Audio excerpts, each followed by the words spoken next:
What's going on, everyone? It's time for another horror film review. Today, we're actually going to talk about The Nun 2. Yeah, I finally got around to checking this out. So, some people liked The Nun, some people didn't. I actually thought The Nun was actually not that bad of a movie, and so I thought I'd check out the sequel. Obviously, I own it now, but yeah. The Nun 2 is released by New Line Cinema September 8th, 2023, and it was written by Ian Goldberg, Richard Nang, and Akila Cooper. It was produced by Peter Safran and James Wan. It was directed by Michael Chavez, who did like The Curse of La Llorona, which I actually liked. I have a review for that on here. He also did The Conjuring, The Devil Made Me Do It, which I thought that one was actually not that bad too. So I have a review for that on here too.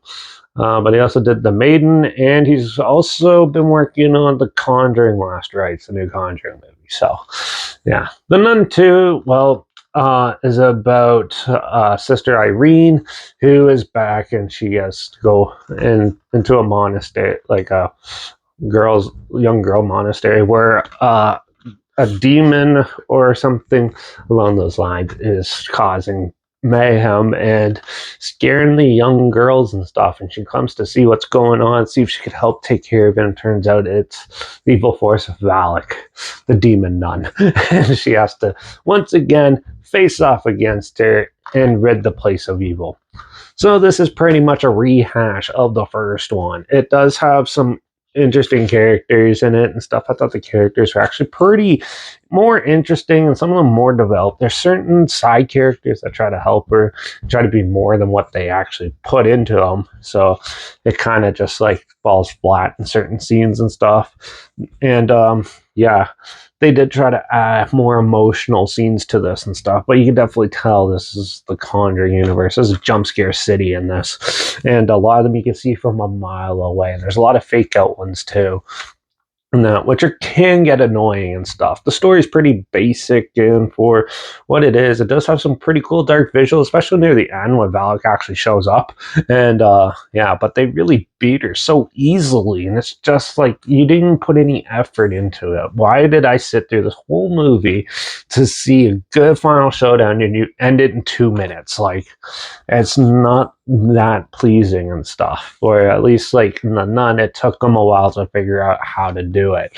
This one definitely is a little more well lit and not as, it has some dark creepy stuff in it, but still it's just another Conjuring movie. It's just basic. It gives you the bare bone structure of a horror film, of a scary haunted house movie, and fills it with jump scares and stuff, which is not really what it is. It does, honestly, it was better than I was expecting it to be, but still is bare bones-ish and stuff. Also, this had a budget of $38.5 million, and it looks way better than that, but still, it's still just your typical horror film, modern horror film. This is your typical one that goes to theaters, which half the time I just avoid. So yeah, The Nun 2, it's okay, but overall I thought The Nun 1 was better, and I still thought it was better than most of the junk that comes out nowadays. Like, God, so still better than Hereditary.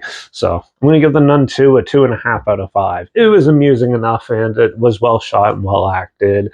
It just, like, the characters and the story itself needed work, but still, for what it is, I know they rushed this out a bit. So, and I thought, for what it was, it's not too bad. So you want to check it out. It is on Netflix right now, so you can check it out there. But also make sure you check out my Instagram. That's linked down below. Oh, I'll link the trailer down below, by the way. So you check it out if you don't have Netflix. But also make sure you check out my Instagram. That's linked down below. That's where I post my the next film I'm going to review. Clips of films I'm going to review in the future, all my stories. You put the film title in there and some fun fact or history thing in there as well. Also, my Letterbox down below, Derek P Reviews. That's where I post our first star rating after watching the films. And my Twitter's down below at reviews_Derek. So follow me on those platforms, stay in loop with this channel. Like this video, share some more people, wherever. Comment your opinions of the film down below if you have any. If you have any films or film franchises in any genre and on any streaming service that you want to hear my opinions on in the future, comment them down below as well. I'm trying my best to get to them as soon as I can, and if I can find them. And don't forget to subscribe. Hope you found something weird, obscure, and all day. Probably never thought of checking together and also share my opinions on popular films. I've come out classic films and reviews on other things as well. And don't forget to ring that bell because, well, I'm going to do a sci-fi horror-ish movie called Annihilation in the next review. So make sure you tune in for that. And also don't forget to let me know what your favorite Nun movie is down below. And because I reviewed the first one also, by the way, it's on here somewhere. But yeah. So yeah, but watch out for those evil demon nuns taking over the churches because, well, that makes them way more fun. And I guess I'll see you all in the next review. So until then, cheers.